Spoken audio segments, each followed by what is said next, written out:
The following podcast is brought to you by patreon.com/WrestleMedia.ca. Like what you hear? Want more of it ad-free, uncensored, and earlier? Sign up today at patreon.com/WrestleMedia.ca and start getting more for as little as $2 a month.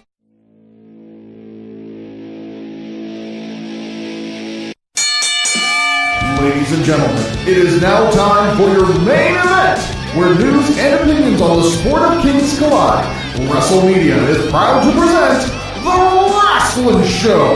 Welcome to The Wrasslun Show, part of WrestleMedia, where everything is wrestling, and wrestling is everything. I'm at Adam Kota, and that's Matthew Sukram. Matt, thanks so much for filling in last week and for letting in everybody on the secret. I am a two-time uncle. Actually, I'm a multiple-time uncle, but I just wanted to quote our good friend of the show, Diamond Dallas Page. So there, I've done my little shtick for the opening. How are you this week? I'm glad you know how many people you are an uncle to, unlike last week's host. Yeah, well, that's okay. You're tired. You have actual kids. You got kids, and that keeps you tired. I do. It keeps you yes, up right all now, night.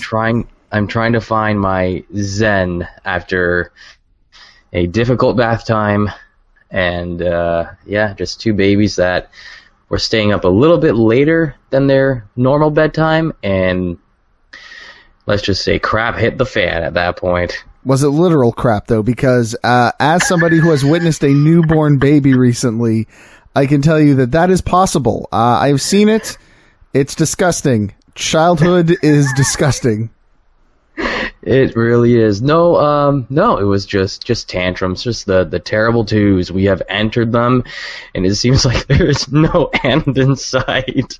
The terrible twos could also be relegated to Monday Night Raw programming, because the second hour tends not to be as good as the first hour or the third hour. That is, if you make it to the third hour, you usually fall asleep like most people do. Yeah, no kidding. It's so much wrestling to have to make up for. And we'll get to Raw and what's been happening there, as well as a few bits of SmackDown as we record this. But first, Matt, we're going to talk about James Stone, the Scrapper. He's our guest this week on the show. I'm very excited. James Stone, for those of you who aren't familiar, one of the fastest rising talents in Ontario, Quebec, and all of Canada. And of course, I mentioned that in the interview. But also a guy who's going to be part of Fighting Back, happening August 16th.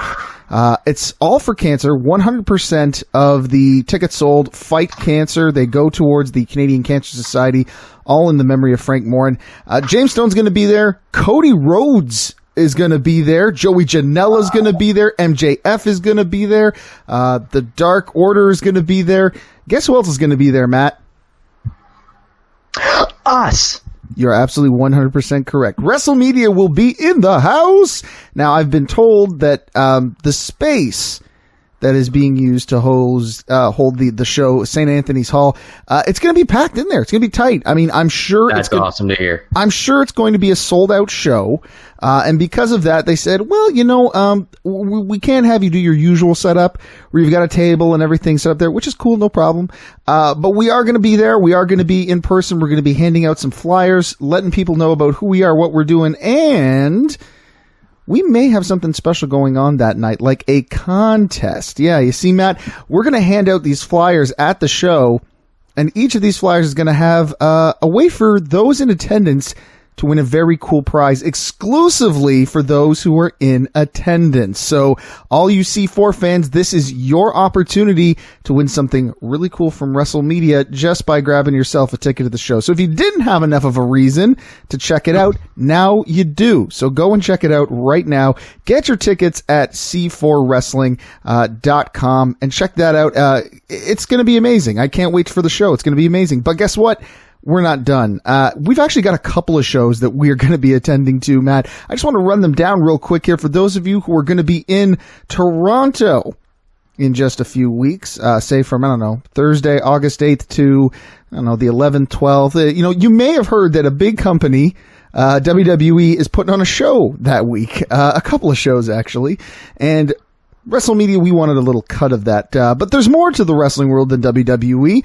we reached out to some of our local contingencies, and we're going to be at a few shows in SummerSlam, in Toronto SummerSlam week, Matt, starting with the Union of Independent Professional Wrestlers and their event Never Say Never, happening Thursday, August 8th at the Transact Club at 292 Brunswick Avenue in Toronto. That's going to be an awesome show. RJ City, Space Monkey, Anthony Kingdom James, a whole lot more. Check them out at WrestlersUnion.ca. Then, on Saturday, August 10th, me and Jenny are so excited for this one. It's the Summit, Smash Wrestling, Rise, Femme Fatales, Shimmer. They've all teamed up to put on an incredible women's wrestling showcase at the Midtown Event Center at 2492 Yonge Street in Toronto. Visit smash-wrestling.com for all those details. And the same weekend as Fighting Back, Wrestling, Fighting Cancer, we're going to be at the Chinlock event. Chinlock Wrestling presents Fallout, Saturday, August 17th. At the Chinlock Wrestling Academy at 824 Palace Road in Napanee, my old stomping grounds.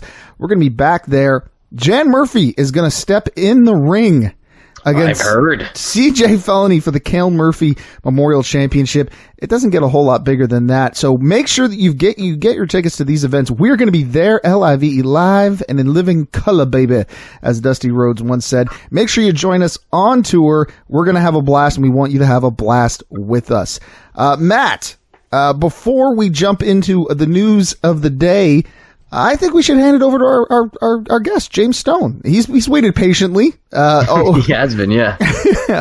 So I think we should flip it over to that right now. Ladies and gentlemen, my interview with the Scrapper, James Stone. I'm very pleased to be joined today by James Stone, one of the fastest rising sensations in all of Ontario and Quebec, and, well, let's be honest, all of Canada, to be honest. James, thanks so much for coming on the Wrasslun Show to talk a little wrestling with me this week.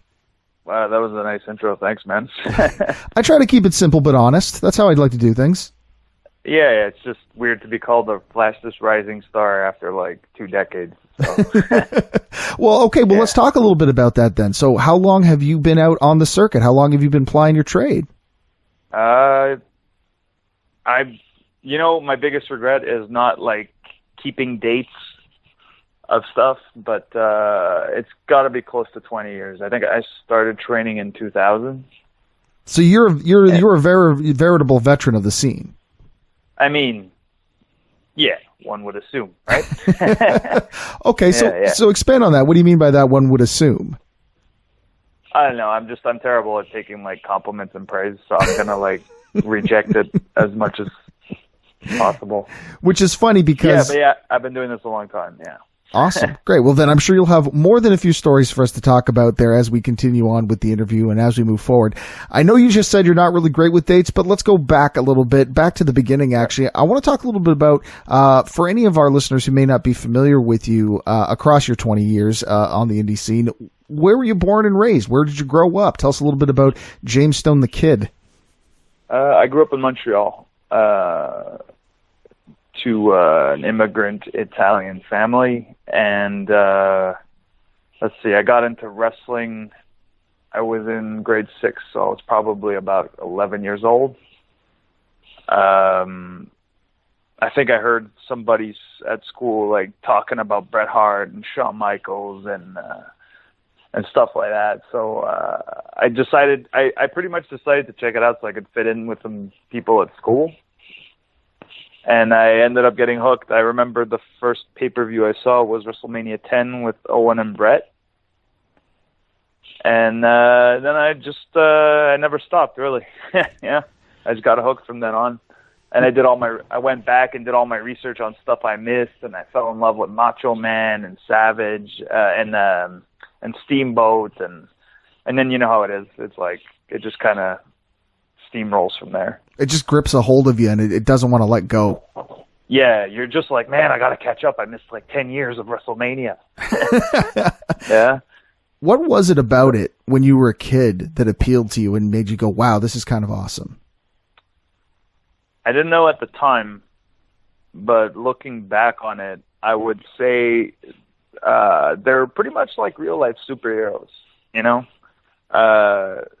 They're just these dudes in tights that do these incredible things, and there's a good guy and a bad guy, and it's it's good versus evil, and but that whole concept of why you love wrestling kind of evolves over the years. Like, sure, what I just said is like how the kid in me got into it, but then, you know, as time went on and I started actually doing it, you know, your reasons for loving it change. You know, there's obviously the athleticism. It's basically a live action stunt show. And, you know, it's just your favorite wrestlers change once you become a wrestler. It's wild how your love of it evolves over the years. Absolutely no question about it. I can definitely relate to being in awe of these superhero-like characters. It's exactly how I likened it when I was a kid. You know, Hulk Hogan to me when I was growing up was the ultimate superhero. He was like Superman, just blonde with a little less hair up top. So I totally get that completely. You see, I hated Hulk Hogan. Okay, let's talk about that then. Why did you hate the Hulkster? I've always had this natural thing to go against what everybody likes. Okay. And I still do it to this day. I won't watch a TV show if everybody loves it. And I don't know, man. I couldn't understand why everybody liked Hogan. I always thought, like, you know, because him and Macho Man were pretty much like, you know, the comparatives, right? So I don't know. I loved Macho Man. I was like, he's the better wrestler. He has all his hair. He's got cooler costumes. So I just couldn't. I remember getting in a fight in like the 6th grade with a bunch of kids because I said Macho Man sucks or something like that. And yeah. You know what? I get it. I'll tell you why. Because when I was a kid, my neighbor and it was Hulk Hogan versus the Ultimate Warrior. So, I mean, you talk about two guys cut from the same cloth, but just different philosophies, man. Yeah. I get it, you know, and you got to defend your guy, right? Doesn't matter if they're both good guys or bad guys or whatever. That was your guy. That's who you had to defend it. So I understand that completely. I don't know if people still do it now, but people camped up a lot. It's like, you know, you got behind a wrestler and that was it. And that was your clique. You were like, okay, this guy, he's hanging with the Bret Hart kids now. You know what I mean? Right. Yeah, exactly. But I kind of get it. I was a full on like Bret Hart. Like I was on the Bret Hart camp, you know? Right. Sure. So then I became a wrestler and I was like, you know what, man? Shawn Michaels is pretty good. Yeah. It would kind of come back and be like, no, maybe I might change my mind on this. But you know what? I agree with that 100% because ironically enough, even though I was a huge Hulkamaniac as a kid, as I've grown older, I can clearly say that Randy Savage, I prefer his stuff way more now as an adult, but obviously that changes with time and whatnot. Was there ever a time in your life when your fandom kind of waned a little bit? Because I do know people who like get into it as a kid and then they kind of fall out of it a little bit and then they get jumped back into it as an adult. I would say it's the one constant in my life from like when I was 10 or 11 till now. I've always loved it. And it sounds sorry, go ahead. Yeah, I mean, I've been disinterested maybe at times with like stuff on TV, but like at the core, I've always really I just loved the art of it, and you know, I'm like at this point in my life, like, you know, I have to love it to keep doing it, you know. I would imagine so. Yeah. I mean, people don't always understand the kind of impact that it takes on your body, the toll that it takes. Plus, not to mention, you know, the long nights, the traveling, the time away from family, like it all kind of compiles up. So you're right. You got to love it to do it. Otherwise, you know, you're going to be in for a long, miserable ride. Absolutely. Well, yeah, man, I'm in my 30s and, you know, I got a bunch of injuries.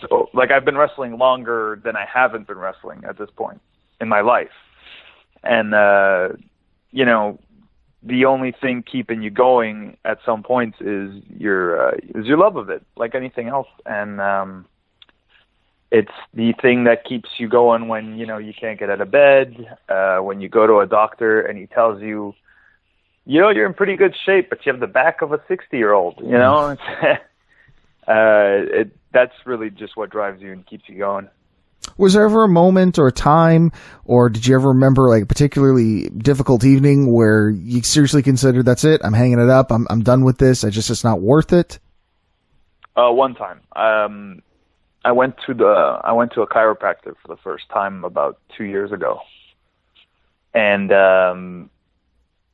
So I got x-rays done and stuff, and my family doctor came up to me with the x-ray results and told me, he goes, you got to stop wrestling. Like, your back is ridiculous, you know, and he said what I just told you. And it's like, basically, like, I have like a gigantic curve in my lower spine, and my C4 and my C5 are smashed, and in my neck area, I got like a ton of bone spurs. So, you know, I'm there and I'm just thinking, like, you know, I got a 2-year-old and I want to be able to like keep up with this kid, and I might have to stop. So I went to see a chiropractor after, and he was a guy who had a sports background, and he kind of convinced me that, like, you know, I'd have to adjust the way I work out. He goes, but you could probably still keep going for a few more years, and you know, that's all I needed to hear, and I ran with it. Do you have a cutoff point? Like, have you set aside a date where you're like, okay, that's it, I can wrestle until this age and I'm done? Are you just listening to your body? Like, what's your current plan right now in terms of your future health? That too kind of changes over the years. Like, I remember at one point when I was like 19, I was like, oh, by the time I'm 30, I think I'll stop. And then you hit 30, you're like, I don't want to stop. Ideally, I couldn't imagine myself wrestling past like 39, 40, just not because of like interest or anything, just maybe for my physical health. But I've kind of learned to not plan too far ahead in anything I do, not just wrestling. Things change by the day at a rapid pace, and it's kind of impossible. I think I've always lived in fear that I was never going to be one of those guys that just stopped because he felt like it. You know what I mean? Yes. Like, that's my big fear, is that I'm going to stop because I have to. And it's most likely what's going to happen. You want to make sure that you go out, you prefer to go out on your own terms, obviously. I would, but like, I know myself, and there's like, I think there'd just be two things, like an injury that I couldn't come back from, and if I felt my performance waning because of you know, my age and my body, I think those two things would definitely make me stop. Do you ever feel like you know what the litmus test is for that? Is it just a matter of you come back one day and it's a personal gut feeling of that wasn't my usual quality, or are you waiting for the crowd to tell you that sort of thing? Or is it just maybe a thing where you're just going to know one day? It's just going to be a gut instinct. How do you judge something like that? I think it's everything you said. And I surround myself with a group of guys that are pretty straightforward, and I would feel like they'd tell me. You know, my circle is kind of, I have a pretty good circle in the wrestling industry for that kind of stuff. I would hope I'd know. I think I'd know. Who's in that circle? Who are some of the people that you trust their opinions of in the business? Oh man, Evil Uno, Stu Grayson, Frankie the Mobster, the Beast King, whatever you want to call him. Those guys I'm pretty close with those guys, and they're all just straight shooters. How exciting is it to see the success that Uno and Stu have achieved recently with AEW and being signed to what is essentially the fastest rising and hottest new company in the world of pro wrestling? It's incredible, and I couldn't imagine a place where they fit better, you know?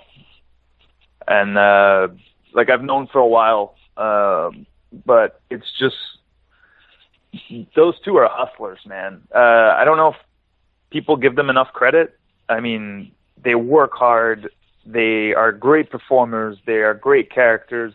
They are two of the most selfless people I've ever wrestled. And there's just not a flaw on them as performers. And it's good to see good guys getting something nice, you know? This seems like a good time to kind of transition into one of the main reasons that we're on the show today, which is to talk about Fighting Back. Of course, both those guys from the Dark Circle heavily involved with the Fighting Back events. With the Dark Circle have been heavily involved.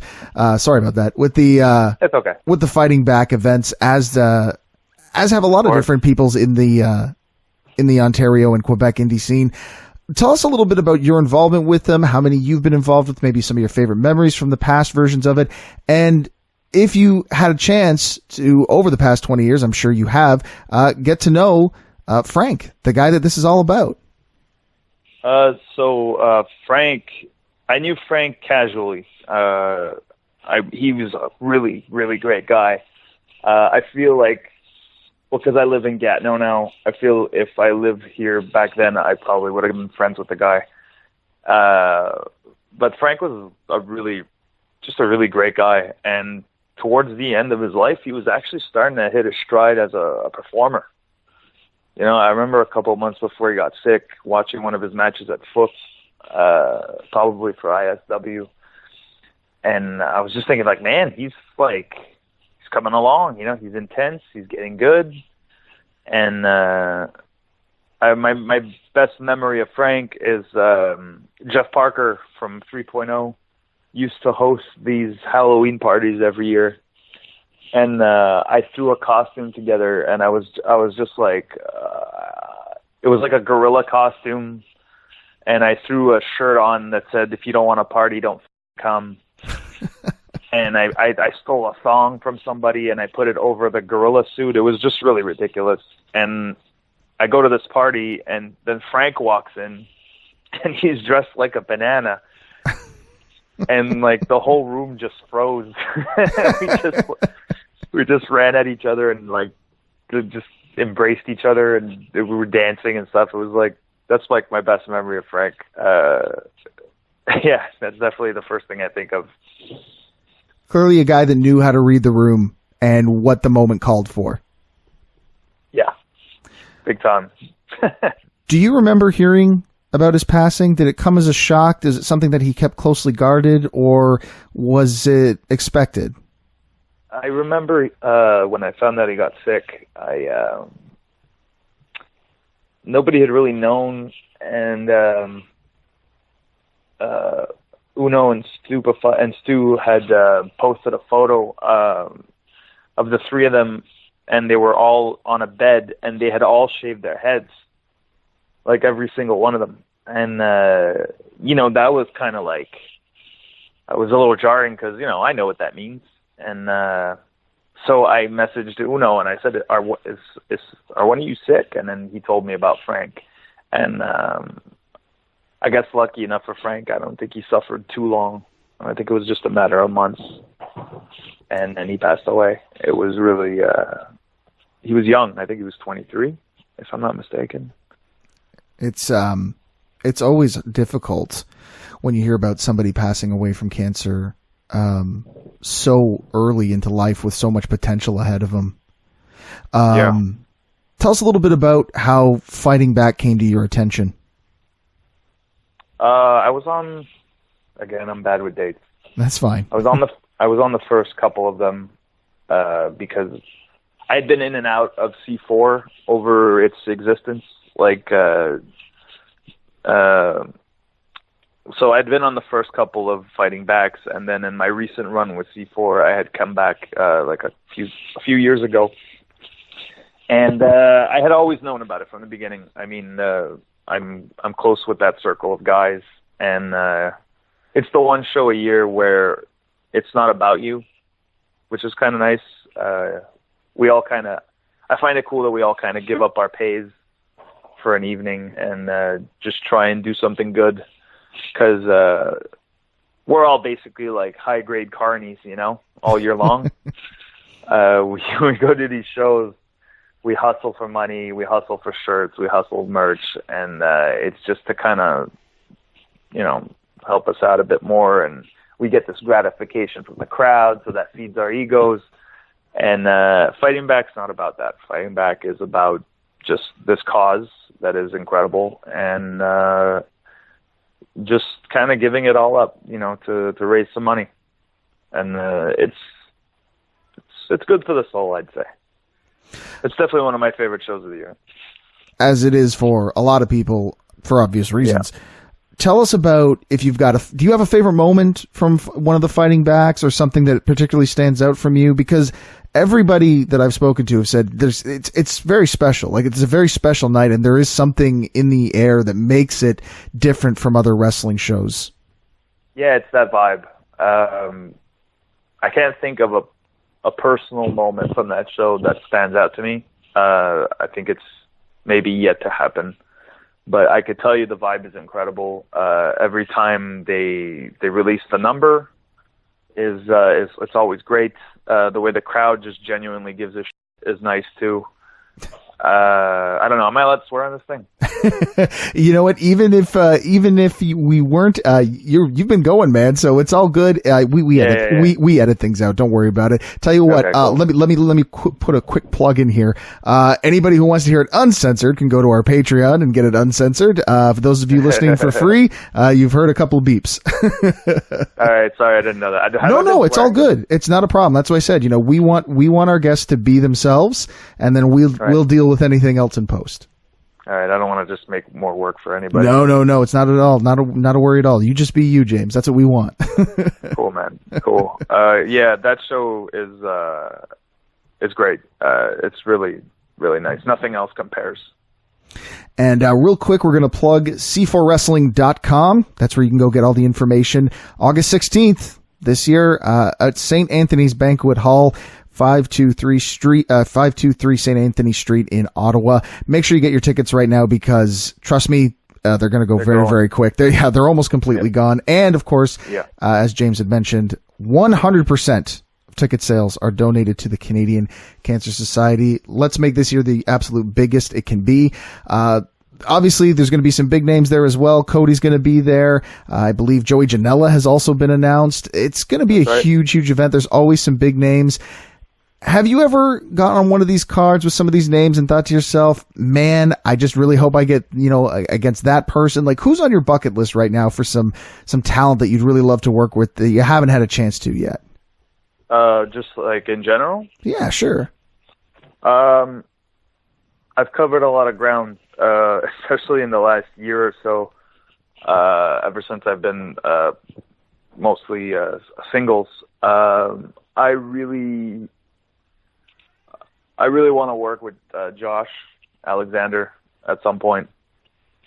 I feel like I do agree when people say he's the best. And right now I'm at a point in my career where I'm like, I don't know how much time I have left. And I want this to be the best run of my career. I don't want to just go out. I want to go out hot. And whether that's a year, 2, 3, 4, 5, 6, that's kind of my mindset right now. And Josh is definitely at the top of my list. I'm trying to think of people I haven't worked, and it's tough. Yeah. Well, that's a good thing, though, because it means you've gotten a chance to experience a lot of great things. Besides wrestling Josh Alexander, not necessarily matches, but is there anything else on your bucket list, some things that you want to achieve or get done before you wrap it up and leave the boots in the ring? I just want to show, I've always had, I was in a couple tag teams over my career, and I've always had a desire to showcase myself on my own. And I've always had a desire to show people that I can go, and I could go long, and I could go hard. And that's primarily what I'm focusing on. I want my performances to speak for themselves, and I'm trying with every match to kind of just step it up, That's why I've been more active in telling promoters, like, yeah, I want this guy, I want that guy, I want to fight him, give me this chance. I'm more vocal than I've ever been in my life. You spend a lot of time sometimes just waiting for chances and waiting for opportunities, and I've realized in later years that sometimes you kind of just got to ask for it, demand it, and then step up if you get the opportunity. You got to reach out and grab it, right? Because in a lot of times, especially in the wrestling business, those opportunities aren't going to be handed to you. You got to go out and you got to get them yourself. Yeah, man. And I've been around for a while, and so I'm kind of like a part of the furniture at some point, so for me to stand out, I got to kind of say, hey, I'm still here and I'm still good. At least I think so. And sometimes that's all it takes, An example of that is my last couple months at C4 was like, my tag team imploded because my partner retired, and I was kind of just doing 6 ways and 4 ways. And I said, hey, man, just give me a shot. And, they gave me a chance against Benjamin Tall. We had a great match. And then I had a good series with Ethan Page, and that went over really well. And I feel like people are starting to kind of trust me a little more. Acclaim is the same thing. Those guys, they gave me a chance to run with a ball, and it helps me. It helps me. It validates me. I guess I'm looking for validation, if I'm going to put it into one word. Tell us about your earlier work in a tag team, how that came about, and what was it? How did you feel when you were told, "Now that's it, we're done with this tag team. I'm retiring." Tell us a little bit about how that kind of affected you. So I've been in a couple tag teams, but my last run with Heavy Metal Chaos was pretty cool. Alex and I were mechanically two very completely different wrestlers when we started tagging, and I feel like that contrast was nice. Alex was powerhouse, but probably the most intense guy I've ever worked with. And I feel like maybe over the 6-year run we had, maybe that spilled over a little to me. And it's a lot of fun. I feel like it was the first time I felt like we were an asset to shows. I felt like a real draw. We were always... It was a good time, It was a really good time. The problem with tag team wrestling is that you kind of get whatever area you're in, you kind of revolve around the same 4 or 5, 6 teams, because there's not like a huge well of tag teams in like Quebec and Ontario. So I mean, after a year, you kind of start going round and round and round, and it's like, I love wrestling TDT. I love those guys, but man, we had like 1,000 matches against them. You know what I mean? And towards the end, Alex is a bit older than me, and I kind of felt like his passion for it was kind of waning a bit, and so I wasn't surprised. So I was kind of getting ready for it. It was more of a relief than anything. I wouldn't say relief, because that would make it seem like I was ecstatic that he retired. But I don't ever want to force anybody to do anything they're not doing. And if someone's not 100% in, then they should get out. That's kind of my philosophy on things, not just wrestling. Because it's a hard sport to love if you're 60, 50, 40% in. It hurts, and there's an emotional component to it that's really hard. It's pretty taxing on the mind and body, and I'm not gonna force someone to do that. It's crazy. Hey, this is a commercial for patreon.com/WrestleMedia.ca, where you can get early access to episodes of your favorite WrestleMedia shows, get full uncut and uncensored versions of your favorite shows, and more. Don't want to hear this commercial on your podcast anymore? Sign up at our main event tier and get these episodes ad-free. Want to hear your own commercial here instead of ours? We've got tiers for that too. Visit patreon.com/WrestleMedia.ca and join the WrestleMedia revolution today. There you have it, James Stone, part 1. Yeah, you didn't think that we were just going to leave it there, did you? No. We've got a whole other half of that episode, or that interview with James Stone coming at you next week here on the Wrasslun Show, so make sure that you're tuning in next week. For those of you who are part of our exclusive club, our patrons over at patreon.com/WrestleMedia.ca, Matt and I are just getting warmed up. We're going to sit there, talk about the Raw reunion. We're going to talk about some of the legends that showed up. One thing in particular that got me real excited from Monday Night Raw, which I'm sure has Matt very excited as well. What is it? Well, we're going to talk about it over on the other half. If you want in on that, I don't even know yet. If you want in on it, head over to patreon.com/WrestleMedia.ca. You can support us financially by throwing a few ducats in the bucket every single month, everywhere from $2 to $20, each tier giving you more and more, including early access to episodes, bonus content, and even extra podcasts that only certain tiers have access to. So go and support us over that way at patreon.com/WrestleMedia.ca. If you don't have any ducats to throw in the bucket, there's lots of other ways you can support us. Number one, you can follow us. We've got social media. You can follow us on Facebook, Twitter, and Instagram, all at WrestleMedia.ca. You can sign up for our free newsletter over at WrestleMedia.ca. Every week we bring you a new dose of what's happening in the world of WrestleMedia, all the biggest news stories, all the biggest podcasts, and contests as well. We've got an exclusive contest coming your way. I can't wait to tell you about it. It's going to be amazing. So keep your eyes peeled for that one by subscribing right now. Of course, the easiest way for you to support us is to like us, share us, rate and review us if you're on iTunes. 5 stars is what we love to hear, just like any wrestler reading the Observer and Dave Meltzer. But you can be our Dave Meltzer. Please be our Dave Meltzer and pretend like we are in the Tokyo Dome in Japan and our names are Okada and Tanahashi or Kenny Omega. Please, that would be the best for us. Those are all the ways that you can help us and support us. Of course, doing what you're doing right now, listening to us, that's a big one too. Thanks so much for joining us this week. Matt, anything you want to say to the folks out there in Freeland before we get down to business over on our Patreon side? Send your parenting tips for how to deal with the terrible twos, because this is not just a wrestling show. This is a lifestyle and entertainment show. I got a tip for them.